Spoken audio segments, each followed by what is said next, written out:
We are back, and you are listening to Healthy Aging. Yay! And this is Barbara James. So we were talking about gluttony, and here's what's important. James, you were talking about what it's like when you overeat and you feel that full. Oh. Right. And I'm going to tell you that according to the University of Texas MD Anderson Medical Center, did some report on what actually physically happens to your body. So I'm getting this information from them. This is what happens when we overeat. And get the visual here, cute family. I love you, and I want to see us march in wellness and not sickness.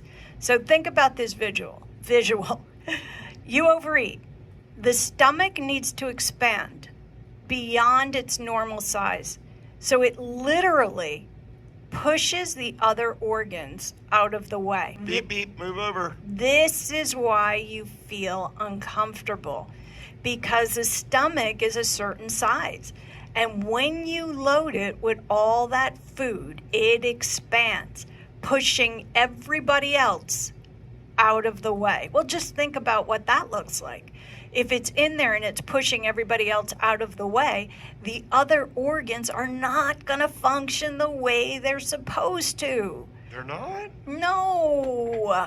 So that's why we don't want to have this gluttonous behavior. Think about a glass of water.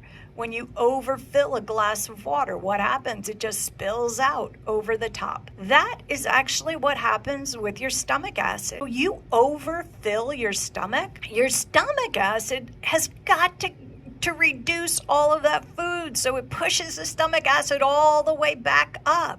Many of you get heartburn and acid reflux and esophagus issues because of this abundance of food that we're asking the stomach to reduce down to nutrients. The stomach has a finite amount of acid in there. And you have to realize when you eat, especially many of you eat all day long, each time you eat, that acid doesn't have time to reproduce because it has to break down the next bit of food that you're eating. When you overeat, your stomach acid pushes up back in you.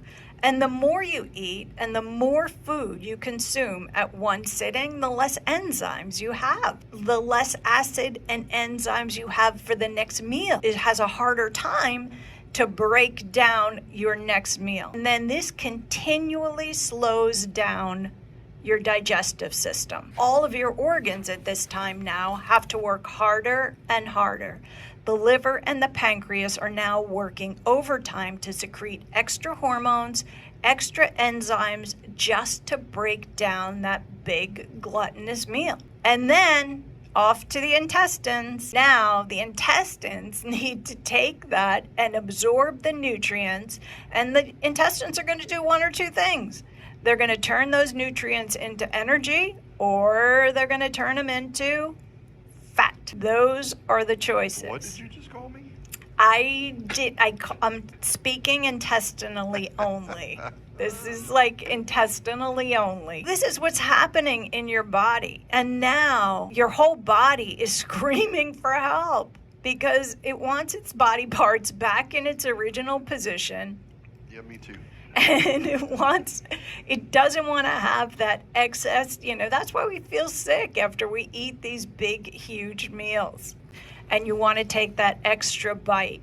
And this is why we feel so sick. And then we cross the line between what is healthy eating, what is gluttonous behavior. How often do we do this? Do we do it every single meal? Do we do it all day long? Do we do it once a year? All of that dictates how healthy your body is. And then you wear out the digestive system because it's constantly on overload to try and break this food down into nutrients. Remember, this is fuel for your body. It wants to break it down into fuel so that it could be used so that your body parts could run. But now we're exhausting all of the body parts just because we're trying to break it down into fuel.